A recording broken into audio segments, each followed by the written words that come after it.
A gente volta aqui para falar sobre essa parte de corrente de potência elétrica, dessa parte de revisão que a gente já está tendo, tá bom?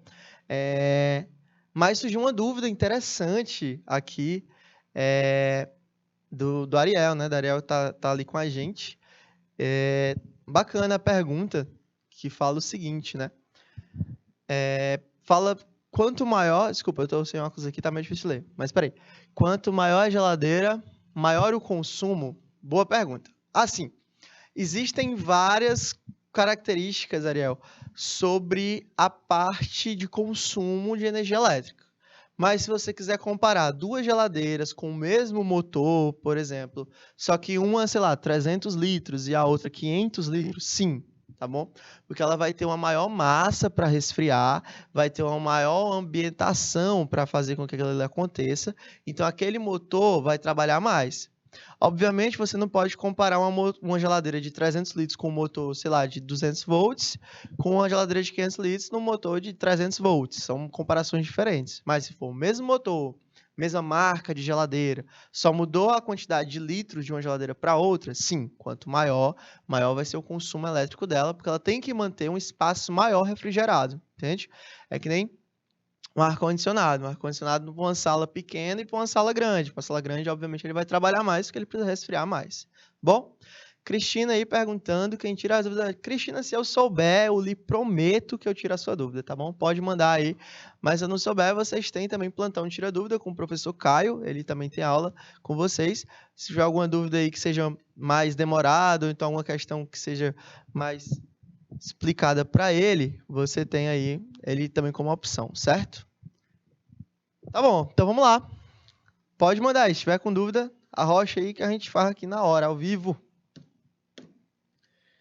Beleza? Então, vamos falar um pouco sobre resistência elétrica, que é um assunto que já é bem recorrente em Enem. A gente já comentou ele várias vezes durante esse semestre, mas é um assunto que vale a pena, gente. Te juro. Quando tu abriu tua prova do Enem, quando tu abrir tua prova do Mateus lá no final do mês, vai ter resistência elétrica. Vai ter uma questão de resistor, vai ter uma questão, uma pegadinha, uma perguntinha bacana para você, que se você assistiu às aulas, se você está estudando, você vai saber facilmente como se livrar dela, tá bom? Então vamos lá falar um pouco sobre resistência elétrica.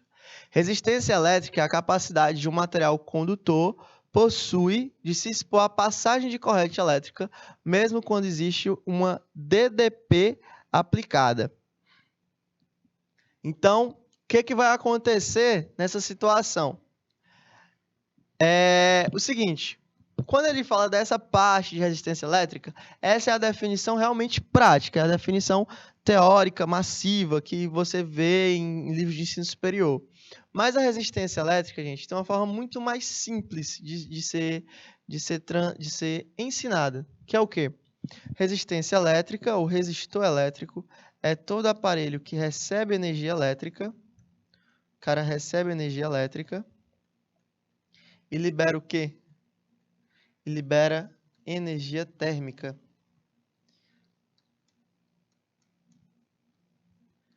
Beleza?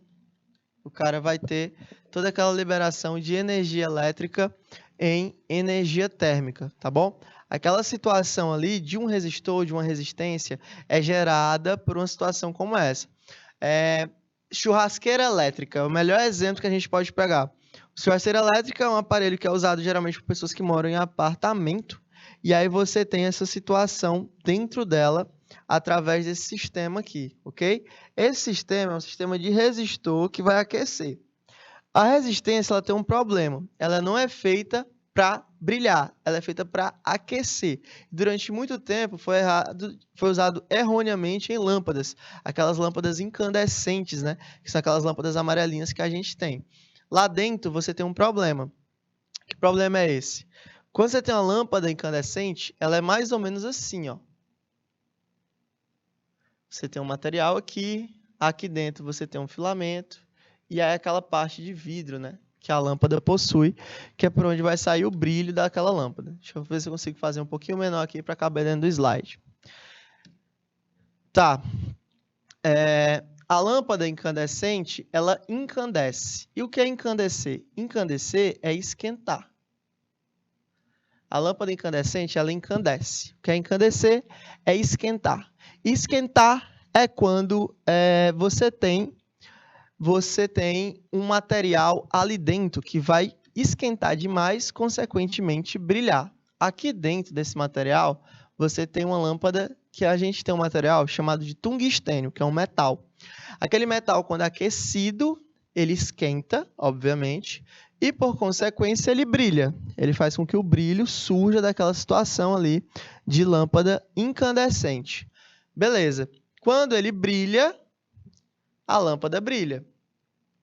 Isso aqui é gerado através de um efeito chamado de efeito Joule, que eu já vi ali que a galera perguntou no chat, tá bom?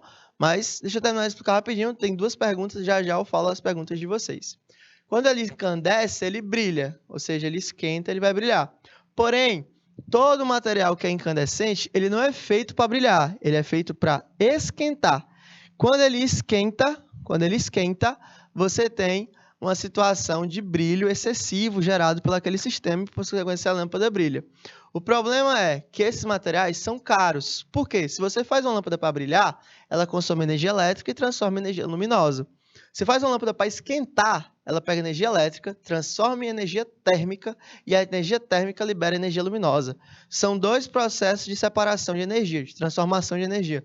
Então, você gasta uma energia muito maior. Bacana? Quando você faz isso. E aí, não sei se você já viu, se a mãe de vocês já falou com vocês. Você começa a acender e apagar, acender e apagar, acender e apagar a luz. Aí a lâmpada, a mãe fala, menino, para com isso bem daí que tu vai queimar a lâmpada. Acho que todo mundo já passou por isso, né? Você não apagando, ele fala, menino, para com isso, tu vai queimar a lâmpada. Por quê? Porque ali dentro era um metal. O metal, quando é aquecido, ele dilata. E quando esfriado, ele contrai. Então, ele vai dilatando e contraindo, dilatando e contraindo, dilatando e contraindo até trincar. Quando ele trinca, quando ele abre a chave, a lâmpada não serve mais, porque o metal que está lá dentro foi lesionado, né? Parou de existir. Então, a resistência elétrica é a capacidade que o material condutor possui de se opor à passagem da corrente elétrica, mesmo quando existe uma diferença de potencial aplicado. Aí tem uma chargezinha que botou aqui na figura para vocês, né? Que é o ohm, que é a quantidade de resistência. Ele está impedindo a amperagem de passar e a voltagem está forçando. Essa forçada aqui, ó, essa forçada de passagem é o que produz calor, é o que faz com que ele esquente, tá bom? É o que produz o nosso famoso efeito Joule, tá? Então, vamos em diante. Vou tirar a primeira dúvida da galera aqui do chat. O Ariel perguntou o seguinte, pode ser outra coisa além de litros? Pode, Ariel.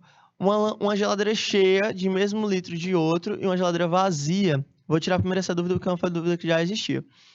É uma geladeira cheia de um material, né? E uma geladeira vazia, só ela sozinha, vai consumir mais quem está cheio, porque ele vai ter que resfriar, além da geladeira, toda a matéria que está dentro dela, beleza? Então, tem que ter cuidado com isso aí. Tá, e a Cristina perguntou o que é o efeito Joule. Nesse slide aqui, eu vou responder a ela, e aí, se vocês tiverem mais alguma dúvida sobre o efeito Joule, vocês também mandam aí, para a gente poder tirar, ok? Fala o seguinte, resistor é todo elemento de circuito cuja função exclusiva é efetuar a conversão de energia elétrica em energia térmica. Então, foi o que eu falei para vocês. Ó. O resistor ele vai entrar energia elétrica e sair energia térmica, beleza? Vai sair ali térmica, mas ele recebeu elétrica, né? Ele recebeu o valor de elétrica para aquela situação. Bacana. Quando eu faço essa situação, o que vai acontecer para o meu sistema? O fenômeno de transformação da energia elétrica em energia térmica é chamado efeito Joule. Aqui, Cristina, tem um detalhe. O que é causa e o que é consequência, tá bom? Vamos supor, tá jogando bola e aí tu acaba se machucando. Qual foi a consequência? Tu ficar com o tornozelo inchado por uma semana. Qual foi a causa? A pancada que tu pegou quando estava realizando um esporte. Entendeu? Existe causa, existe consequência. Qual é a consequência do resistor? Ele transforma energia elétrica em energia térmica. Qual é a causa? O efeito Joule. O efeito Joule é o nome do efeito que se dá à transformação de energia elétrica em energia térmica, beleza? Essa transformação que se dá é chamada de efeito Joule. O efeito Joule é o efeito em si, tá bom? você tem ali uma oposição à passagem da corrente, e aí a corrente força o metal e o metal acaba esquentando. O resistor transforma energia elétrica em energia térmica. Como? Efeito Joule, entendeu? É o processo que faz a transformação. Bacana? Vamos supor, a Cristina ganha 20 mil reais por mês. Como? Ela é procuradora de justiça. Então, qual é a consequência? Ela ganhar muito dinheiro. Qual é a causa? Ela ser uma boa conquistada pública. Entendeu? Existe causa, existe consequência. Entendido? Tá. O resistor, qualquer dúvida vocês vão mandando aí. O resistor tem um símbolo, tá bom? É um símbolo até bem famoso, a gente já viu durante todo o primeiro semestre, que é o símbolo do dentado, né? Além disso, o resistor, ele também pode vir como? Ele pode vir com um retângulozinho com um R dentro, tá bom? Também é a aparência de um resistor, tá bom? E aí a corrente elétrica passa pelo resistor, força a passagem da corrente e acaba esquentando o material. Beleza? Mais uma dúvida? Espera aí, deixa eu me aproximar da câmera aqui. Professor, quando a gente bota o céu para carregar, é uma situação de efeito Joule? Sim. Ó, quando você bota o celular para carregar, você está transformando energia elétrica em energia térmica. Só que é um efeito Joule. Existem efeitos Joules desejáveis, existem efeitos Joules indesejáveis, tá bom? Mas ele existe independente de tu querer ou não. Ele só às vezes quer e às vezes tu não quer. Exemplo, chuveiro elétrico. Quando tu vai esquentar a água de um chuveiro elétrico, o efeito Joule existe, é desejável. Tu quer esquentar aquela água. Um ferro de passar. O efeito Joule existe, é desejável. Dentro do ferro tem resistor e ele quer esquentar aquela placa.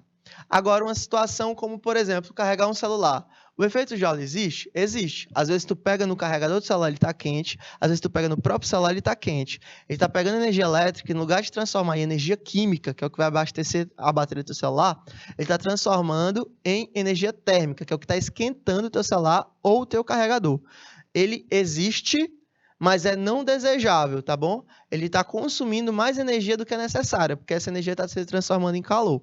Mas sim, é um exemplo também de efeito Joule, tá bom? Tudo que tu botar na tomada ou na energia elétrica e esquente, Cristina, é efeito Joule, tá bom? Não tem para onde correr. É sempre esse efeito Joule aí. Mas, às vezes você deseja ele, às vezes você não deseja. Então, depende de toda a situação que você vai querer passar, ok?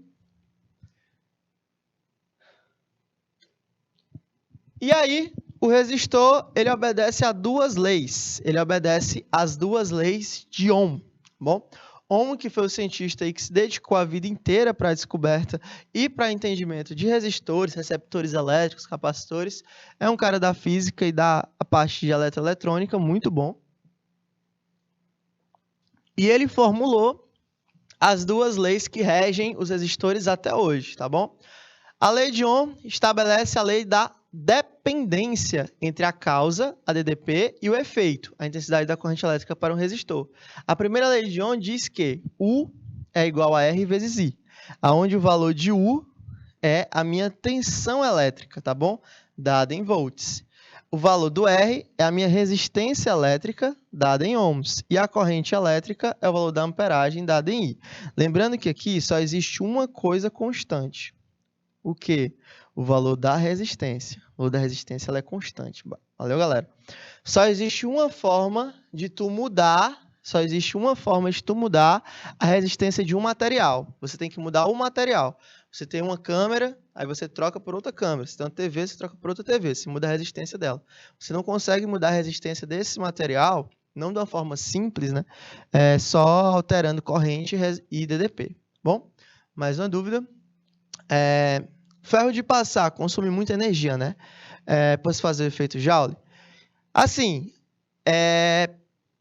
não. O ferro de passar ele não consome muita energia por causa do efeito Joule.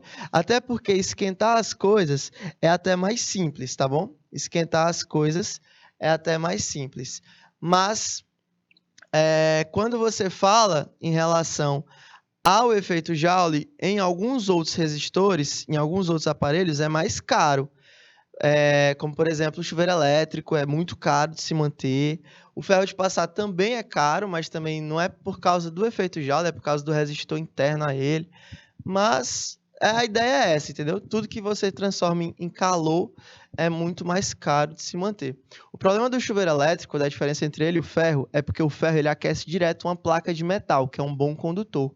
O chuveiro elétrico ele tem que esquentar a água, e uma água que não está parada, né? Uma água que está todo tempo em movimento. Então ele tem que esquentar muito justamente para fazer essa diferença de temperatura ser funcional, entendeu? É por isso que ele consome muito mais.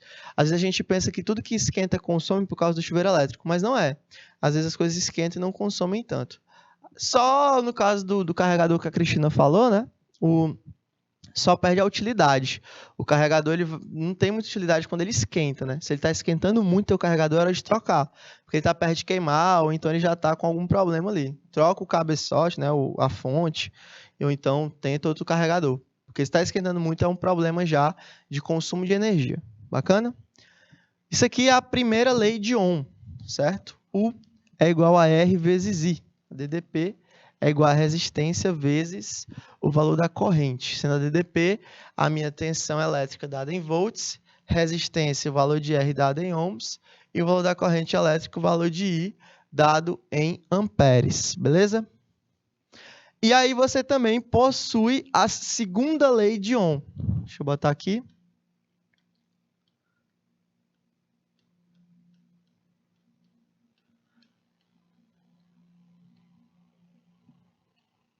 A segunda lei de Ohm, ela tem uma outra característica. Por quê? Porque na segunda lei de Ohm, eu aprendo a calcular a resistência de qualquer material, beleza? Na segunda lei de Ohm, eu consigo calcular a resistência de qualquer material. Como é que eu faço isso? Eu faço isso pela equação que o Ohm deixou para a gente. Ele diz que resistência, que é o valor de R, que é aquela resistência de um fio qualquer, é igual a ρ, que é essa letrinha grega que parece um P, tá bom? Beleza? Vezes L sobre A. Olha o ρ aqui, ó. Parece um Pzinho, só que mais itálico, né? Mais entortadozinho. Vezes L sobre A. Aonde R é o valor da minha resistência. O ρ é o valor da resistividade do meu material. Vezes L, que é o valor do comprimento dele, sobre a área, que seria o valor da área de secção transversal, né? Aqui ele bota, o valor da resistência do meu fio é igual a ρ, que é o material, vezes L, que seria o comprimento, sobre a área necessária para aquele sistema. Só que essa área é uma área de uma circunferência, né? É a área de uma circunferência. E como é que eu calculo a área de circunferência para um fio? Bom, eu tenho que a área é igual a πr ao quadrado, né? Que seria o valor de π, que vale 3 vezes o raio ao quadrado que está lá no sistema. Muito cuidado para não confundir os dois R's. O R da fórmula é o R da resistência, enquanto o R da área é o raio daquele fio que vai ser necessário para a formação da resistência, ok? Beleza? Outra pergunta aqui. Porque algum aparelho, quando colocado na tomada, fica piando. Que tipo de aparelho? Aparelho eletroeletrônico? Não é para ficar não, cara. Se ficar é porque está tendo alguma vazão de corrente elétrica. Corrente elétrica ela faz zoada, entendeu? Corrente elétrica ela faz zoada quando ela não está indo para o lugar certo. Tanto é que quando você vê um estalo, coisa do tipo, você já sabe que ali é corrente elétrica. Choveu e está molhando o fio, ele fica estalando. Tá. Ele fica estalando, ele faz esse movimento de estalo. Por quê? Corrente elétrica, quando não está indo para o lugar certo, ela avisa. Ó, tô tendo problema aqui, minha corrente elétrica não está indo para o lugar certo. Então, está saindo alguma zoada de característica elétrica é porque tem algum fio, alguma bobina fora do lugar, né? Não é para estar fazendo isso aí, não.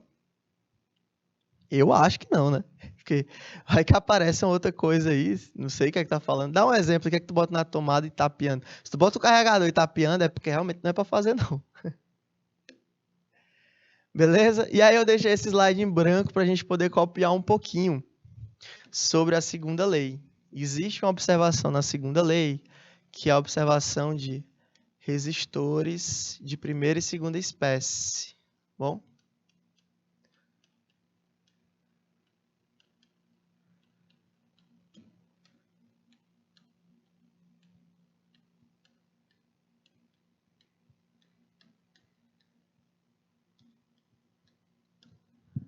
Resistores de primeira e segunda espécie. Cara, se é um carregador que tá fazendo essa zoada, eu te indico até nem usar ele mais. Ou então usar longe de ti. Nunca atender um telefonema com ele na tomada. Os carregadores, eles têm uma parte separada. Peraí, deixa eu explicar para vocês rapidinho aqui essa parte de revisão. Joga a câmera para mim, por favor. Deixa eu ver se o meu tá aqui. Peraí. Deixa eu ver se a câmera tá para mim. No retorno? Tá, pronto, vamos lá. Beleza. Os carregadores, atualmente, eles são feitos de duas formas. Existe um carregador que vem junto com o cabo, existe um carregador que vem separado do cabo. O meu é separado do cabo, eu vou explicar o porquê aqui, tá bom? Vou tentar não mostrar a marca, mas tudo bem. Você tem um carregador que é separado do seu cabo. Por quê? Por quê? Justamente essa parte de proteção. Aqui dentro existe um aparelho eletrônico chamado de capacitor. O capacitor ele é um protetor do teu aparelho eletrônico, beleza? Fonte de notebook, o computador separado, tem uma fontezinha lá, ali também tem um capacitor. Quando você tem aparelhos eletrônicos como videogame, lá dentro tem capacitor. O capacitor ele é feito para ser um amortecedor elétrico, beleza? Ele é feito para isso. Para que serve um amortecedor? Você está andando no carro e aí você chega num buraco, aí você bate no buraco e aí você tem uma perda de energia, beleza? Você tem um problema que pode afetar a parte mecânica daquele veículo. Então, o amortecedor diminui a pancada. O capacitor, ele é um amortecedor eletroeletrônico. Ou seja, às vezes você recebe um choque muito forte, uma variação de DDP muito forte, pode ser gerada por várias coisas. Problema no transformador, tá chovendo e cai um relâmpago, um raio, né? Desculpa, um raio, relâmpago é só a luz. Cai um raio na região próxima e aí você tem um salto de energia elétrica muito rápido e muito forte. E aquilo ali pode comprometer alguns aparelhos eletroeletrônicos. O carregador, ele tem um sistema de proteção, né? Ele tem um sistema de proteção interno. O capacitor chega aqui, a corrente elétrica chega nele e o capacitor interno a ele absorve parte dessa energia, beleza? Parte dessa energia absorvida e aí não passa para o fio, do sistema. Tá, isso é feito em carregadores originais. Por quê? Porque esse aparelho de capacitor ele é caro, ele não é barato. Então, quando você compra um carregador que não é original e ele tem uma partezinha junto com o fio, provavelmente aquele carregador não tenha capacitor. Se você compra um carregador, mesmo não sendo original, e ele é separado, provavelmente também ele não tenha capacitor, porque você tem essa relação de você ter esse sistema de proteção interno a ele, bacana? E aí, de vez em quando, você está recebendo uma ligação e o celular está carregando. Quando o celular está carregando e aí você recebe uma ligação, se o seu carregador não tiver um sistema de armazenamento, né, de um capacitor para receber a pancada elétrica passa. E ela vai parar onde? Na outra extremidade. Então, o celular está carregando. Então, a pancada elétrica vai passar para o teu celular. Então, ele pode chegar a ter um aquecimento exaustivo, né, acabar machucando tua mão, tua orelha, ou então acabar até explodindo, né, naquela região ali. Então, não é muito indicado realmente receber ligação quando você está levando o celular para carregar. Deixa ali, carrega um pouquinho, atende a ligação, depois volta e tal, e assim sucessivamente, beleza? Mas não vão usar o celular na tomada não, porque pode gerar sim problemas, beleza? Não é coisa rara, né? História de mãe dizendo para tu largar o celular porque tá viciado, não. Realmente pode acontecer um problema maior, bom? Galera de São Pedro do Piauí, se vocês quiserem procurar lá Matheus Estevam, né? Do jeito que escreve aqui, pode ser que apareça lá. Beleza, então a gente está falando de resistor de primeira e segunda espécie. Deixa eu separar os dois, diferenciar para vocês. Resistor de primeira espécie, galera. Resistor de primeira espécie são resistores sólidos, tá bom? Resistores de segunda espécie são resistores que são soluções. É uma solução eletrolíptica, né? Vocês já viram lá na parte da química. Qual a diferença? No resistor sólido, quanto maior a temperatura do meu sistema, maior a resistência aplicada a ele. quanto menor a temperatura do meu sistema, menor a resistência aplicada a ele. Matheus, tu falou que a lâmpada agorinha é um exemplo de resistor sólido, né? Você falou lá da lâmpada de tungstênio, você falou lá da lâmpada de tungstênio, quando você fala dessa reação, né, para aquele sistema. E aí eu nunca vi, num dia quente, uma lâmpada brilhar mais, já que você falou que a resistência aumenta. Também nunca vi num dia frio uma lâmpada brilhar menos. Beleza. Você não consegue ver a lâmpada brilhando mais ou menos, justamente por conta da diferença de fótons ser muito pequena. Uma lâmpada no dia quente, ela vai brilhar mais. Uma lâmpada no dia frio, ela vai brilhar menos, realmente. Mas você não tem essa sensação visivelmente falando. Mas você consegue ver isso claramente em outro lugar, que é o seu celular. Se o seu celular está quente, ele vai descarregar mais rápido ou mais devagar? Mais rápido, porque aumenta a temperatura, aumenta a resistividade do material, ele vai consumir mais bateria. Agora, se está no ambiente frio, a bateria dele dura o quê? Dura mais, né? Porque ele vai consumir menos. Temperatura baixa, baixa resistividade, e aí você tem aquela sensação de ter uma temperatura, né? Um consumo menor. Isso para resistores de primeira espécie, beleza? Isso para resistores de primeira espécie. Para resistores de segunda espécie, existe uma outra ideia, uma outra sensação de noção. Quero que vocês entendam. Espécie. Tá, eu quero que vocês entendam a seguinte parte. Por quê? Quando eu estou falando de uma solução, é o contrário. Quanto maior a temperatura, menor a resistividade do material. E quanto menor a temperatura, maior a resistividade do material. Existem essas diferenças aqui para o meu sistema, quando eu falo no sistema de solução, né? Quando eu saio do meu sistema de sólidos e vou para o sistema de solução. Por quê? Acontece o seguinte, num sistema de solução, eu estou no estado líquido. Se eu aumento a temperatura, ele vai buscar o estado gasoso. Ele não vai para o estado sólido, ele vai para o estado gasoso, que é um grau de dissociação das moléculas maior.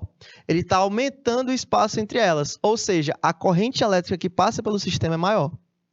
Se eu estou diminuindo a temperatura do estado de uma solução líquida, ela vai buscar o estado sólido, que é um estado de agregação das moléculas maior, então dificulta a passagem da corrente elétrica. Então, num resistor de segunda espécie, que é uma solução, quanto maior a temperatura, menor a resistência, e quanto menor a temperatura, maior a resistência, tá bom? Existe essa diferença. Resistor de primeira espécie, temperatura e resistência diretamente proporcionais. Segunda espécie, temperatura e resistência inversamente proporcionais, ok?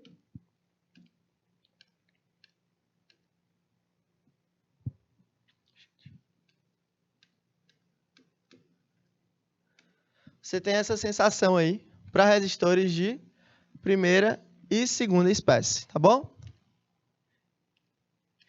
E aí, eu vou pedir um minutinho para vocês terem essa ideia para copiar.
Então, ó, tirando a dúvida bem que da Cristina, rapidinho, ela falou o seguinte.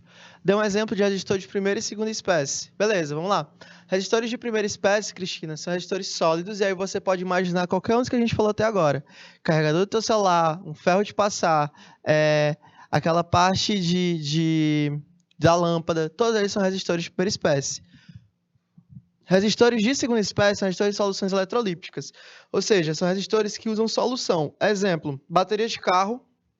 A bateria de carro dentro dela é uma solução, tá bom? É um ácido chamado de ácido sulfúrico.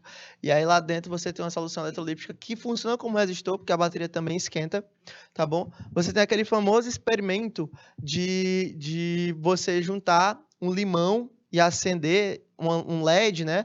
Ou então gerar energia através de uma batata, que também são resistores de segunda espécie. Aquele experimento com batata realmente é verdadeiro. A batata ela consegue produzir íons para a fomentação de energia elétrica. Bacana?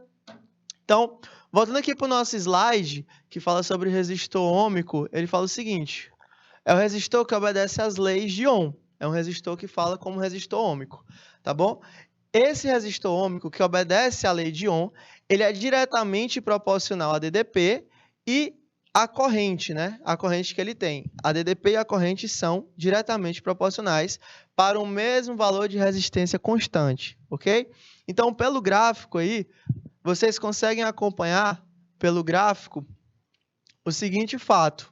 Quando vocês têm aquela relação da curva característica de um resistor. Olha, o resistor ele é uma situação de movimento retilíneo, né? Como se fosse um MRU, movimento retilíneo uniforme.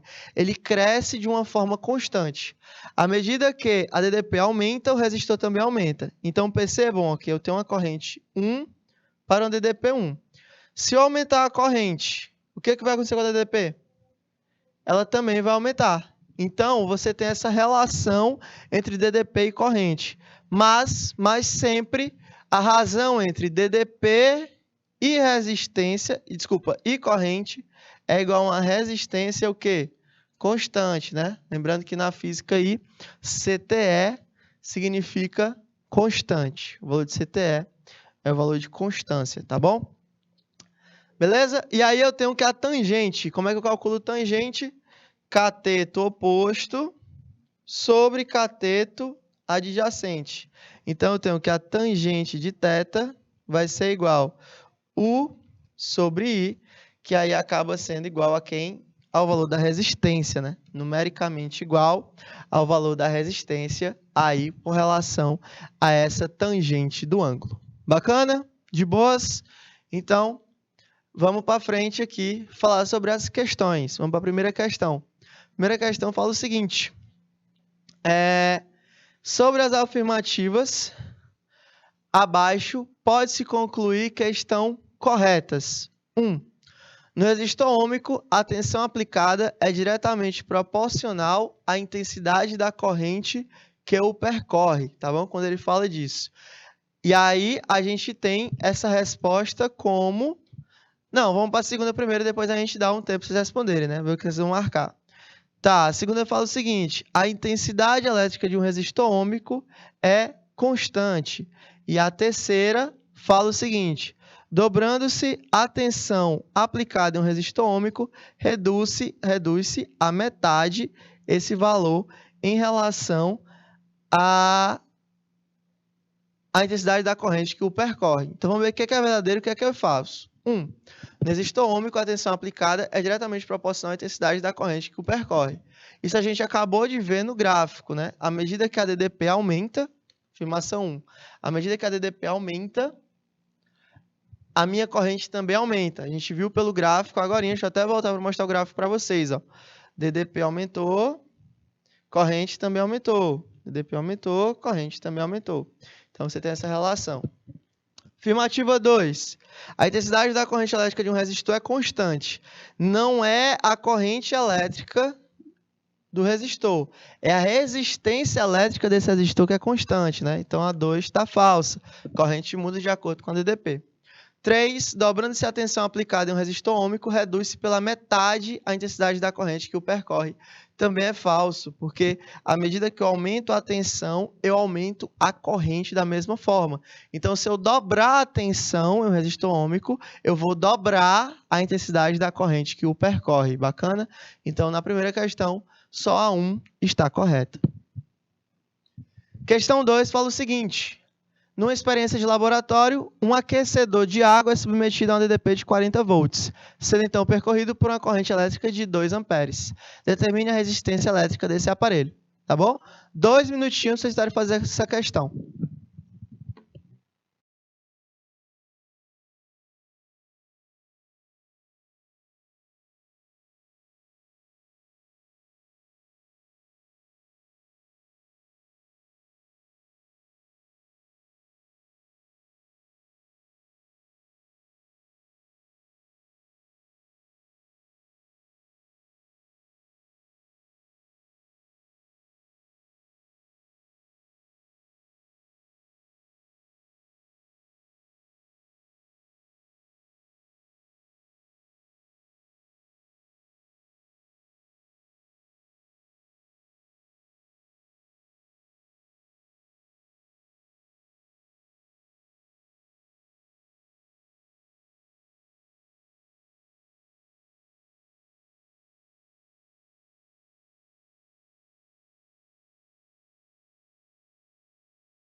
Então, galera, quando você fala nessa experiência de laboratório, ele fala o seguinte: um aquecedor de água é submetido a um DDP de 40 volts e é percorrido por uma corrente elétrica de 0,2 amperes. Determine a resistência elétrica desse aparelho. Vamos lá. Ele quer que a DDP seja igual a R vezes I, né? U é igual a R vezes I. A DDP vale 40, eu quero saber o valor da resistência e tem uma corrente que vale 0,2. 0,2 está multiplicando, significa que ele vai passar para o outro lado como? Dividindo. 40 dividido por 0,2. Mateus, eu não sei dividir com vírgula. Eu não quero aprender a dividir com vírgula. Não me importa se tu sabe dividir com vírgula. Eu não quero saber disso. Como é que eu faço sem aprender a dividir com vírgula? O que você vai fazer? Você vai andar a vírgula uma casa para a direita e aqui em cima também uma casa para a direita. Só que tu vai ter que completar com zeros, tá bom? À medida que você for avançando. Ele não vai avançar de graça, você não trabalha de graça, a vírgula também não vai trabalhar. Então tem que botar um zerinho para ela ficar feliz. Ó. Então ficaria 400 dividido por 2. Então qual seria o valor da minha resistência? 200 ohms. Né? Seria o valor daquela resistência elétrica aplicada ao meu sistema. Bom, então nosso gabarito seria letra C.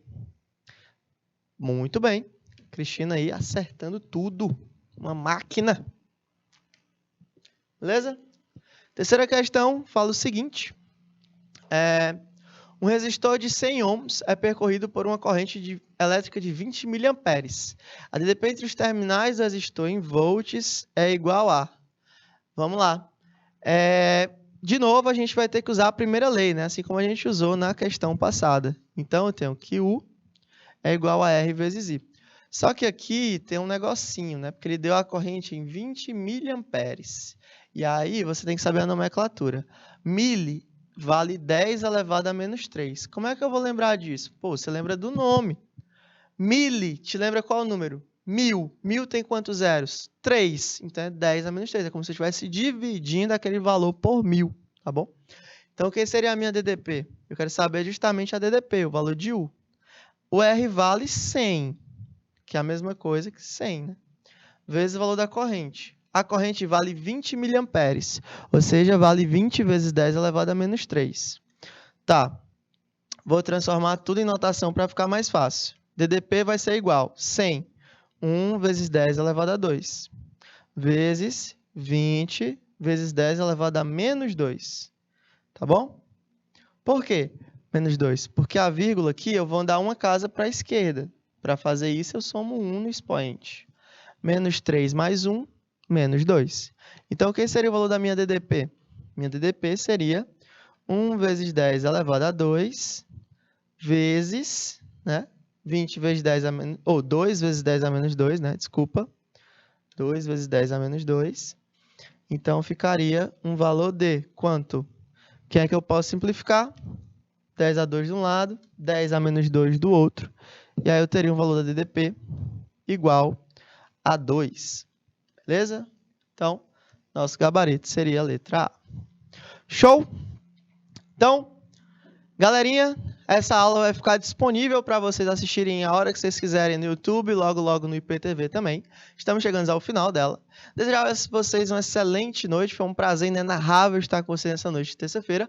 Próxima semana a gente começa assunto novo, então não falte. Bacana? Então, bons estudos, boa semana. Até a próxima aula. Tchau!